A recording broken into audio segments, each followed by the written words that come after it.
prior to this, the bicycle was essentially a hobby horse with wooden wheels, and it was the motive power was pushing it along with your legs and coasting. In about 1869, this design came out primarily because the first major innovation they came up with was metal spokes. And with metal spokes, instead of the hub and the wheel standing on a wooden column, everything was hung from a thin metal spoke. So all the weight of this bike, and all our modern bikes, are hung from the spokes up here. And that allows you to make a fairly stable but extremely lightweight wheel. And once you can make a stable wheel, you can make it bigger and bigger and too big. So they had this problem that at that time the engineering couldn't make a bicycle chain that was fine enough to drive a bicycle. They could make chains for tractors, they could make chains for heavy equipment and heavy machinery. They had some remarkably good engineering capabilities. But without a bicycle chain, you couldn't do gears. And so if you wanted to go any reasonable speed, say over 5–10 miles an hour, you made a gear by making the wheel bigger. So we've got two bikes here. This bike here has a 48-inch wheel, and my bike here has a 52-inch wheel. This wheel, for every turn of the pedal, goes 13.5 feet forward. So I can comfortably ride about 12 to 13 miles an hour on this, and I have a top speed of about 23, 24 miles an hour on it, on the flat. Going downhill, I have a very low top speed because I fall off instantly. So they made the wheels bigger and bigger so they could go faster and faster, and these became all the rage in the 1880s. More or less for the middle class to the well-off. In their day, they were expensive. Now they're expensive, obviously. Not many people make them anymore. But at that time, there was just a huge bicycling craze based on these. There were races, there were competitions, there were road runs. They did 100-mile rides on these things. They must have been of much sterner stuff than we are, because another feature of these bicycles is they hadn't yet invented the pneumatic tire. So there's no air in the tire, it's essentially solid rubber. So every bump in the road travels straight up there into here. They had a couple of other drawbacks, limitations. Very big wheel, and you're sitting almost entirely on top of it. And you don't have any brakes. Don't have any brakes. None here, none there. Now, my bike actually, Nick's bike doesn't have any. My bike actually has a very small spoon brake here on the front, which was the best they could do. It does almost nothing. It's kind of fun to have and squeeze, but it doesn't slow you down at all. You slow down by sort of almost backpedaling on the wheels. And because there's no gears, you can't freewheel. So as long as you're riding the bicycle, your legs have to move. You can't rest at any time. So how these guys did these 100-mile rides, and people still do them nowadays, we don't. It's totally beyond me. Another feature of their design that probably wasn't part of their popularity is that you're sitting over the wheel with your legs down either side. So you can only turn about this far before the wheel hits your leg. So it has a huge turning circle. And if you could turn it tighter, the thing it immediately does is falls over sideways. So you can't turn corners very quickly. You can't dodge in and out of things very easily on these. Had another limitation. You're sitting right up here on the seat. Your weight is thrown forward. Your legs are underneath the handlebars. If anything stopped that huge front wheel, which has immense gyroscopic motivation to keep moving, if anything stopped it, this is what happened. That's why you don't want that front brake to work very well. And they called that doing a header. And essentially, you come off, one can do it. I won't admit how many times we've done it. Essentially, when you crash, you come off hands first, aiming at the ground with your head, and with your legs trapped underneath the handlebars. So as soon as they could, in about 1890, early 1890s, by then they'd invented the chain, the fine enough size chains, and they'd invented the gear drives to allow you to have a small wheel at the front and a small wheel at the back, and to sit with your weight mostly to the back, and suddenly you didn't have this terrible problem of crashing and going over head first. And they called those bicycles that replaced these only had about a 15-year popularity lifespan, they called them safeties, because they were inherently much safer than these. And all the bicycles that we ride to this day are called safeties. They're all descendants of those 1890 bicycles with roughly same size wheels front and back, and decent gearing and better brakes. So it's a very short run these bicycles had. My friend Nick got into them. Perhaps he can tell you a little bit about what got him hooked and where we ride and the things we do with them. I will just mention that one of the driving thoughts behind my getting started on these, my name is Thomas Edward Hawkins, my father Edward Hawkins. My great-grandfather's name from England was Thomas Edward Hawkins. But we have a family photograph of my great-grandfather with the first penny farthing in the village of Brackley in England, very proudly holding it up, almost exactly like I'm doing right here. And I thought, that's destiny. I've got to get one of these things, I've got to ride it. But I needed my friend Nick, who's always cajoled me into doing stupid and dangerous things, to influence me in that direction. If you're a boy growing up in England at the time we grew up, it's very, very likely that embedded in your head is the image of these things as just a marvelous thing to have. Hardly anybody has them, but you just love the idea. It's in your blood. So that's the first part of the story. What needs to happen then is sometime in your life you get an opportunity to actually try one out. And the way it happened to me is I happened to be at a bicycle shop on the C&O Canal in Western Maryland, and I saw one in the window. And I had a history of riding unicycles when I was younger, and so I went into the shop and I said to the man, is there any chance you'd let me take that for a spin?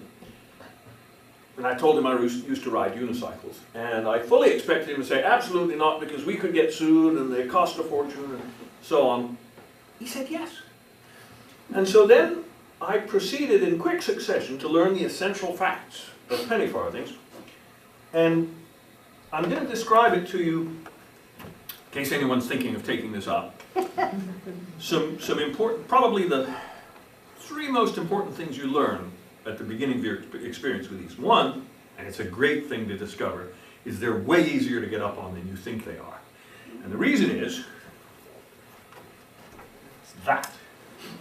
Once you know about that, because I was fooling around climbing up fences and things to try and get on the thing, and then somebody pointed this out. So once you know about that, you find yourself, ideally, a gentle downhill slope. And I'm not going to actually go, but I'll show you the gist of it. You get your left foot on this, and then you just push off. And so now you're coasting with your left foot here, your right foot kind of suspended or pushing, and your hands here. And so you get a little bit of speed up, enough so that you can steer and balance the way you're used to doing on a safety bicycle. And once you're rolling along, then you just hoist yourself up, sit on the seat, get the other foot there, get your left foot there, and you're good to go. That's the essence of it. So that's the first thing you learn, is it's not bad getting on. It's a little trickier getting off, but it's really just the reverse. You're riding along, you take your left foot off the pedals, find this peg. Which is only this long. Right. Don't stick your foot in the spokes. Don't jam the tire and bring yourself to a stop. But I mean, it's not really that tough to do. So that's getting on and off. Actually riding them, the first shock you get, assuming you don't have to stop all of a sudden, the first shock you get is that every time you push a pedal, and like Tom said, you have to push them all the time if you're going anywhere. Every time you push a pedal, the thing wants to steer. I'll show you. Let's say I push with my left foot. It wants to do that. So, in order to go straight, you are constantly working your arms to counteract that. And I can tell you from experience, if I've spent a few weeks riding this, and I go back to my regular bicycle, I'll zigzag. Because at that point, I'm so used to the idea that if I'm pedaling, I gotta work my arms alternatively. So going straight, you realize you have to use your arms a lot. And then the third thing is, the downhills are just as hard as the uphills. Because uphill, you're struggling to not stall, you're struggling to keep going. Downhill, you're struggling to not keep going too fast.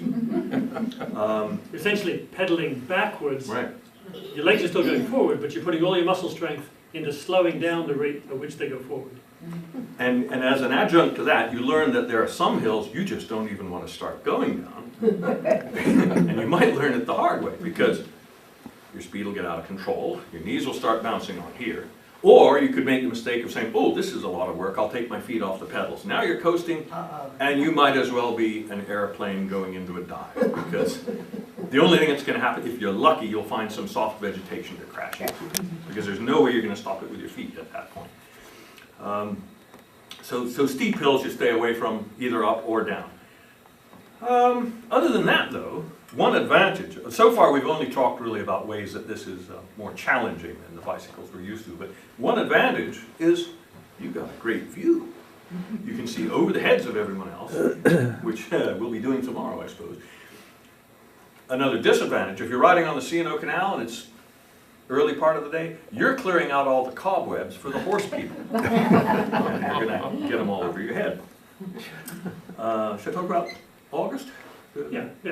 One of the things that absolutely captivated me was in the UK and in Australia, they have a number of races with these, where they're trying to bring back the competitions that they had in the 1880s, 1890s for speed with these.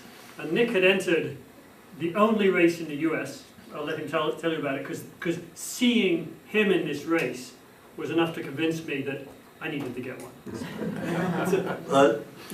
After my bike shop experience, where I discovered these are quite rideable, and it's not just a neat idea, it's something I can do and I would like to do. And then I discovered they're not cheap. And I said to the guy, okay, well, if I sell my motorcycle, then I'll come back and buy it as well. By that time it had been sold. Anyway, subsequently, not too many years later, I called the manufacturer, because this is actually a 2006. It's made by a company on the West Coast, and I called them up, and I said, do you have any dealerships or outlets on the East Coast? And they said, no.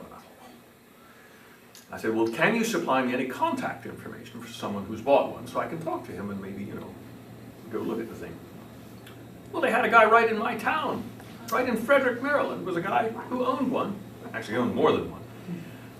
And they put me in touch with him, and in no time at all, he and I arrived at a deal, and I got this. That same guy, within a year after that, brought to fruition an idea he'd had for a long time, which was, let's have a race every year in Frederick of these things. And I think it's been 4 years now. I think we're getting ready to have our 5th one. In my case, the word race is a misnomer.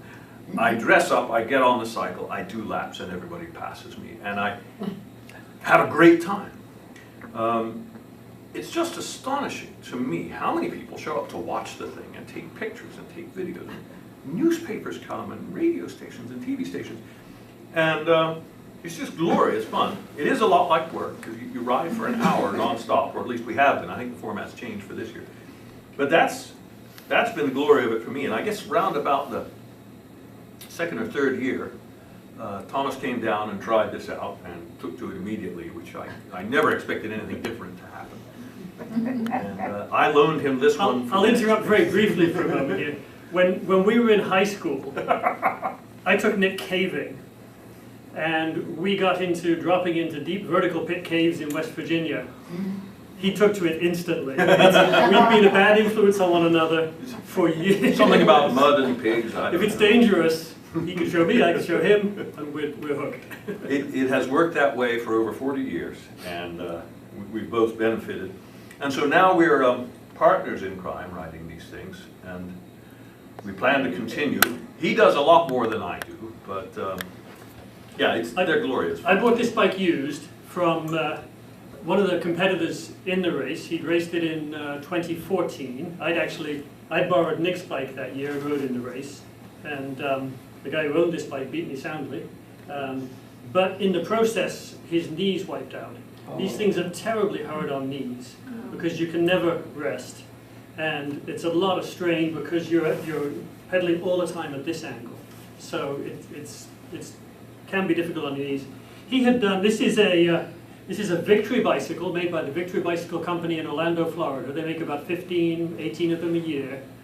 Right now, a brand new one like this is about $5,000. I bought Keith Carter's one for about $2,000. He'd already put 5,000 miles on it, but it was in superb condition. I've done another 1,000 on it since then. And it was pretty much exactly as you see here, except it was missing the one critical safety item that, that every one of these should have, and Nick's doesn't have. And that's because as you're riding along, everybody stops in front of you, turns around, and stands there like a brain-dead rabbit, and you can't stop. So the bell is what you need more than anything else. To lift people, you don't need a quiet little bell. You need a bell that can be heard 100 feet away. That's for the dog that's on a leash compounding this. The other thing that makes these really dangerous in modern times, when you're riding along the road, the number of millennial idiots who will stick both hands out the window with their phones to take photographs while they're still driving, while you're still moving. So that's the two safety items.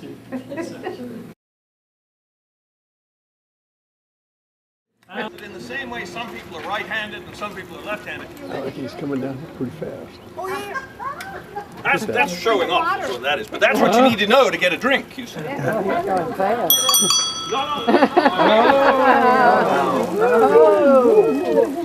He is really moving. We'd have come a proper attack guard back. I can see him. Very impressive. Thank you. So that's about 15 miles. Thank you. 15? It's also fun experimenting with stalls.